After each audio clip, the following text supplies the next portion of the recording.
Hello my dear students, आज है 15th of February और आज आपके इंग्लिश के एग्जामिनेशन थे। आई होप आपके इंग्लिश के एग्जाम से बहुत अच्छे गए हुए हों, क्योंकि प्रिपरेशन आपने बहुत अच्छी की थी। जितने भी लोगों ने इंग्लिश का एग्जामिनेशन आज दिया है, आई होप उनके बहुत ज़्यादा अच्छे नंबर आए।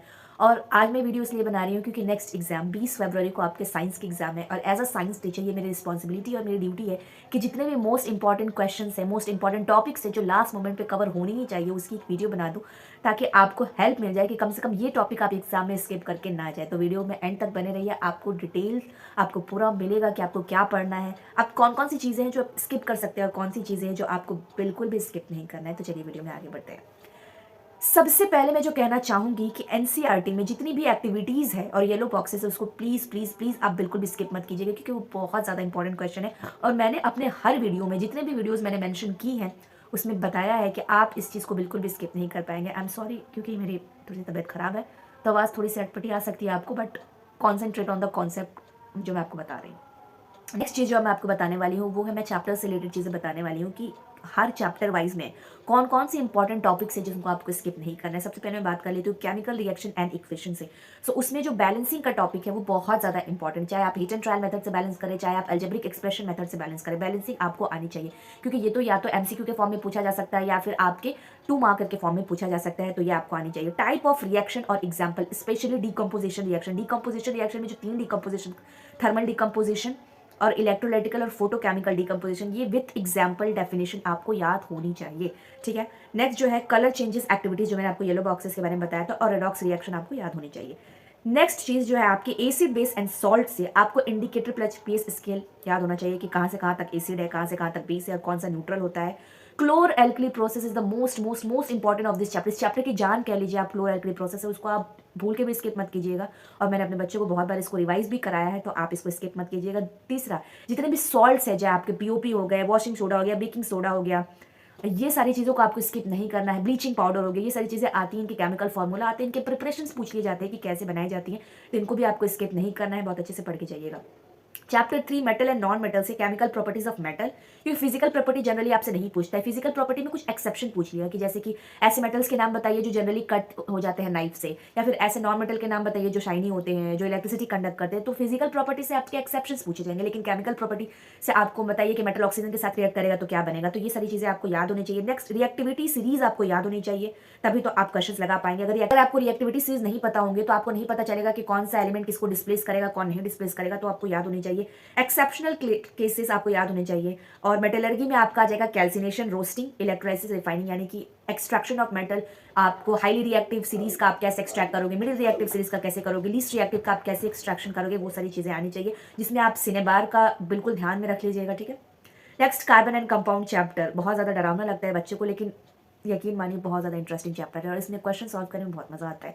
सबसे पहले आईपेक नोमेनक्लेचर आपको आना चाहिए। आपसे जनरली आपसे ब्यूटेनॉन का स्ट्रक्चर बनवा लिया गया, इथेनॉल का बनवा लिया गया, एसिटिक एसिड का बनवा लिया गया, तो ये सारी चीज़ें। इलेक्ट्रॉन डॉट स्ट्रक्चर आने चाहिए आपको बनाने। होमोलोगो सीरीज पता होनी चाहिए, होमोलोगो सीरीज कितने ये से डिफर करती है, ये मैंने प्रीबोर्ड के क्वेश्चन में भी सेट किया हुआ था। इंपॉर्टेंट रिएक्शंस, जिसमें सबसे ज्यादा esterification, saponification and dehydration of ethanol, मतलब ये तीनों रिएक्शन आप किसी भी हाल में स्किप नहीं करेंगे, चाहे आपने साइंस में कुछ ना पढ़ा हो, ये 3 चीजें आपको बिल्कुल स्किप नहीं करके जानी है। नेक्स्ट, वर्किंग ऑफ सोप, उसका डायग्राम, ठीक है, हाइड्रोफोबिक, हाइड्रोफिलिक, ये सारी चीजें आपको याद होनी चाहिए। मूविंग अहेड, लाइफ प्रोसेस से मैं बात करूँ बायो में, तो ह्यूमन हार्ट का diagram, how can you forget that pro, तो इसको याद करना है, अच्छे से देख लेना है। एक्सक्रेशन, नेफ्रॉन देख लीजिएगा, किडनी देख लीजिएगा, किडनी का पूरा स्ट्रक्चर देख लीजिएगा, कभी कभी डायरेक्टली आपको बनवा दिया जाएगा।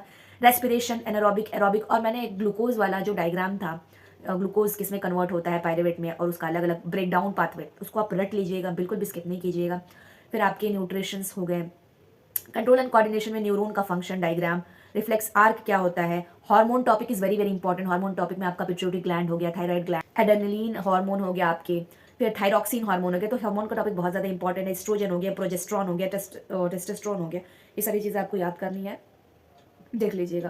फंक्शंस ब्रेन का, fore brain, mid brain, hide brain, posture कौन मेंटेन करता है, ये सारी चीज़ें आपको उनके फंक्शंस याद होने चाहिए। वॉलंटरी एक्शन कौन कंट्रोल करता है, वॉलंटरी एक्शन कौन कंट्रोल करता है। रिप्रोडक्शन चैप्टर से असेक्सुअल रिप्रोडक्शन में आपका बर्डिंग बहुत इंपॉर्टेंट है। वेजिटेटिव प्रोपगेशन बहुत इंपॉर्टेंट है। फिर मतलब असेक्सुअल में आप सारी ही देख लीजिएगा, फ्रेगमेंटेशन, स्पोर फॉर्मेशन, ऐसा नहीं कि मैंने इसमें नोट नहीं किया था आप उसके स्किप करके जाएंगे, उसको भी आप देख लीजिएगा, लेकिन इसको छोड़ना नहीं है जो मैं बता रही हूँ। फिर फर्टिलाइजेशन का diagram plus function, reproductive organ male and female दोनों देख लीजिएगा आप लोग, जनरली तो फीमेल का बनवाया जाता है बट मेल एंड फीमेल दोनों देख लीजिएगा। एसटीडीज से एमसीक्यू आ सकता है ऐसे सेक्सुअली ट्रांसमिटेड डिजीज का नाम बताइए, एड्स है, गिनोरिया है, सिफिलिस है, सारी चीज़ें पे थोड़ा सा स्टडी करके जाइएगा। हेरिडिटी में आपको दोनों जो लॉ है, law of independent assortment and law of segregation, वो दोनों आप देख लीजिएगा। मोनो हाइब्रिड क्रॉस देख लीजिएगा आप लोग, डाई हाइब्रिड तो जनरली नहीं पूछा जाता है। मोनो हाइब्रिड का फिनोटाइपिक रेशियो, जीनोटाइपिक रेशियो दोनों देख लीजिएगा, डायग्राम बनाया कैसे जाता है वो देख लीजिएगा, पुनेट स्क्वायर बनाना सीख लीजिएगा। एक्वायर्ड ट्रेड इनहेरिटेड ट्रेड में क्या डिफरेंस है वो देख लीजिएगा एक बार। और एक बार मैं चाहूंगी कि आप होमोलोगस ऑर्गन एंड हेटेरोलोगस ऑर्गन भी देख लें। उसके बाद आपका न्यूमेरिकल लाइट से न्यूमेरिकल तो बिल्कुल स्किप नहीं करना है। Mirror formula, lens formula, power of lens, जितने भी रे डायग्राम्स है, और स्नेल्स लॉ प्लीज देख लीजिएगा। स्नेल्स लॉ भाई भूल जाते हैं आप, साइन आई बाई साइन आई, इसका जो कॉन्स्टेंट देख लीजिएगा, लॉज भी देख लीजिएगा। ह्यूमन आई में ह्यूमन आई का डायग्राम देख लीजिएगा। डिफेक्ट ऑफ विजन इस चैप्टर की जान, myopia, hypermetropia, causes of myopia, hypermetropia, उसका करेक्शन, उसका डायग्राम, सब चीज। प्रिज्म का डायग्राम, प्रिज्म का कॉन्सेप्ट, इलेक्ट्रिसिटी से जितने न्यूमेरिकल्स है, जितने फॉर्मूलाज है, series, parallel, power, heating, Ohm's law, मतलब इलेक्ट्रिसिटी से कुछ भी स्किप नहीं करना। इलेक्ट्रिसिटी इज वेरी इंपॉर्टेंट, उससे कब कहाँ कुछ कौन सा क्वेश्चन आ जाए किसी को नहीं पता है। मैग्नेटिज्म में फ्लेमिंग्स लेफ्ट हैंड रूल देख लीजिएगा। Solenoid very very very very very important, solenoid. Properties of magnetic field lines, थोड़ा सा live wire, neutral wire and earth wire के बारे में देख लीजिएगा। एंड लास्ट टॉपिक आपका आर एनवायरमेंट है, जिसमें 10% लॉ देख लीजिएगा, ओजोन का फॉर्मेशन कैसे होता है, और बायो मैग्निफिकेशन आप देख लीजिएगा। सो ये था सबसे इंपॉर्टेंट टॉपिक जो मैंने आपको बता दिया। साइंस में इन सारी चीज़ों को आपको छोड़ के नहीं जाना है। अगर आपको लग रहा है कि साइंस आपने बहुत ज़्यादा पढ़ लिया है, सालों भर आपने साइंस पढ़ लिया, अब आपको साइंस पढ़ने का मन नहीं कर रहा, आप कुछ बस ऊपर से कुछ रिवाइज कर ले, तो ये सारे टॉपिक जो मैंने मेंशन किए, ये सारे टॉपिक ऐसे हैं ना जो आते हुए भी इंसान इसको भूल जाता है, रिकॉल नहीं कर पाता है। तो ये सारे टॉपिक को आप लगातार पढ़ते रहिएगा। और कल मैं इन सारे टॉपिक से एक एक चैप्टर से करके जो टॉपिक मैंने अभी बताया उसको फराटेदार मैं 5-5 मिनट की वीडियो में कंप्लीट कर दूंगी, एक शॉर्ट नोट टाइप का, तो आपका वो भी कॉन्सेप्ट क्लियर हो जाएगा। तब तक के लिए stay tuned and all the best for your science exams.